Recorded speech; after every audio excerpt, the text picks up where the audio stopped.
This is Michiana's breaking news and weather station. MNC. On News Talk 95.3, 101.9 FM, and 1340 AM, your MNC Nation stations. Good morning. I'm John Zimney in the MNC News Center. Welcome to Wednesday, 23rd day of October, 2024. The news getting started now with our top local stories. Mishawaka police were called to John Young Middle School on the report of an online threat made by a student. When the suspected 13-year-old arrived at the school Tuesday morning, she was taken to the principal's office. Once there, she pulled out a knife. She was taken into custody. Nobody at the school was injured. The student was taken to the Juvenile Justice Center. It's 140 years in prison for a Middlebury man convicted on 10 counts of child molestation and sexual misconduct charges. 47-year-old Philip Beachy was found guilty of molesting a relative during a 4-year period of time. The victim, who is now an adult, testified about the abuse, which happened from 2014 to 2018, starting when she was 10 years old. The Indiana Department of Child Services was notified in February of 2020 after the victim confided to a relative. Medical records confirmed some past assault-related injuries. Beachy has denied the charges and plans to appeal. Tommy Lee, MNC News. An Edwardsburg man's been sentenced for a sex-related crime. 47-year-old Pedro Moreno Lopez pleaded no contest. He was sentenced to a year in jail, 5 years probation, and must register as a sex offender. Later publications reports that Lopez had also taken secret photos of the victim and others through a hole in a bathroom tile. Day 4 in the Delphi murders trial was packed with contradictory testimony. The state of Indiana called 3 witnesses who were on the trails on February 13, 2017, when Abigail Williams and Liberty German are said to have been killed by Bridge Guy. All 3 described Bridge Guy as a young, tall, white man, but different when it comes to his hair. One witness said dirty blonde and long enough to see through his hoodie, and the other said poofy brown hair. The state says Richard Allen is Bridge Guy, but Allen is around 5'4", would have been in his 40s, and has always kept his hair short, say his attorneys. Allen is charged with the murders. Donnie Burgess, Network Indiana. Now watching the economy, Indiana's unemployment rate in September stood at 4.3%, according to the Indiana Department of Workforce Development. By comparison, the national unemployment rate reported for September was 4.1%. Industries with the biggest job increases last month included private education and health services, construction, and trade, transportation, and utilities. As of the middle of last month, there were nearly 90,000 open job postings throughout the state. And the Drug Enforcement Administration's sponsoring this year's nationwide prescription drug take-back initiative. The Indiana State Police is partnering with them to prevent prescription drug abuse and theft through proper disposal of prescription drugs. The event is happening on Saturday from 10 until 2 at all Indiana State Police posts, excluding the toll road post. You can take your expired, unused, and unwanted prescription drugs to have them properly disposed of without threat to the environment. They'll be taking liquid and pill medication, as well as vaping pens without batteries and vaping cartridges. It's a completely free and anonymous service. Alyssa Foster, MNC News.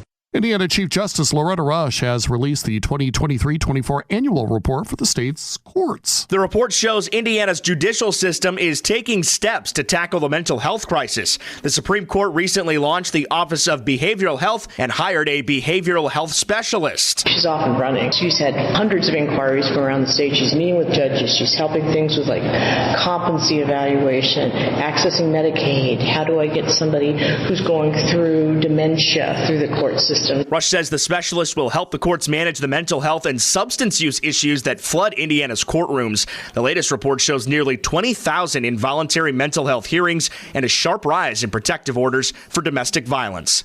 Derek Decker, MNC News. Michiana's election headquarters, presented by the R&B Car Company.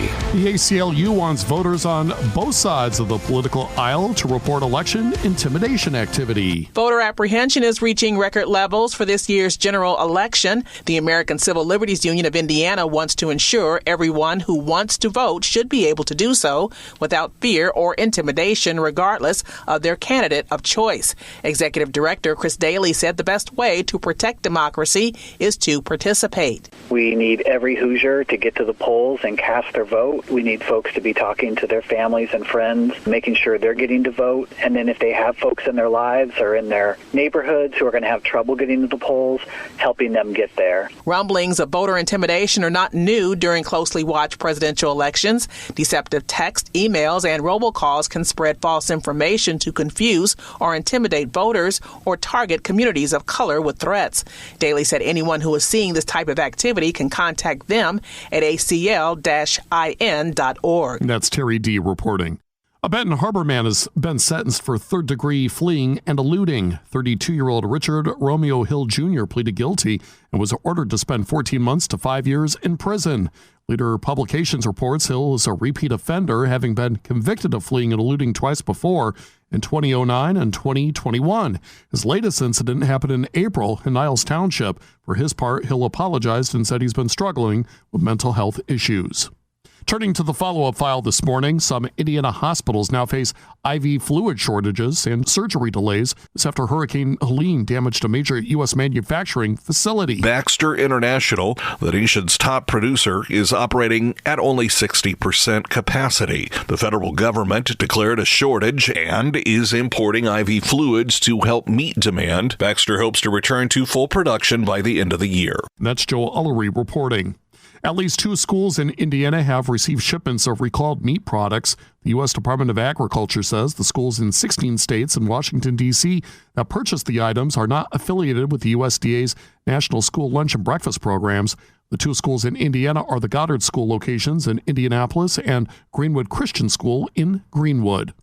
Well, you may be ready to start heating your home after using the air conditioner all summer. Captain Eric Bannister with the Wayne Township Fire Department says everyone should have an emergency plan in place and be prepared for power outages, have a backup plan for alternate heating sources. He also notes that it is especially important for you to protect against carbon monoxide leaks if you have gas appliances, as carbon monoxide is completely odorless and colorless. Sasha Nixon, Network Indiana. A baby giraffe has been born at the Potawatomi Zoo in South Bend. The female giraffe calf was born on Sunday. The calf was checked by veterinarian and animal care staff, and both she and her mama giraffe are healthy and thriving. The calf weighed around 135 pounds at birth and is about 6 feet tall. You can see the baby giraffe in the barn or outside, weather permitting. While she's still a baby, the calf's outdoor time is limited to when it's sunny and 60 degrees. Scientists estimate that there are fewer than 90,000 giraffes in the world. Morgan Hopkins, MNC News.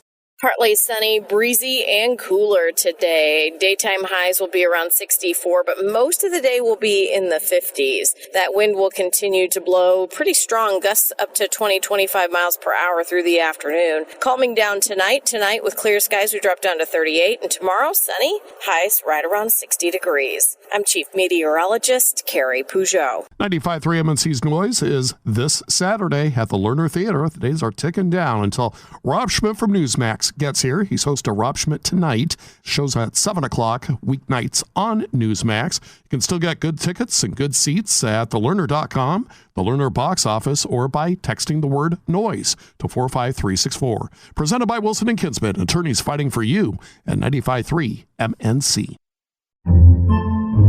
Podcasts by Federated Media.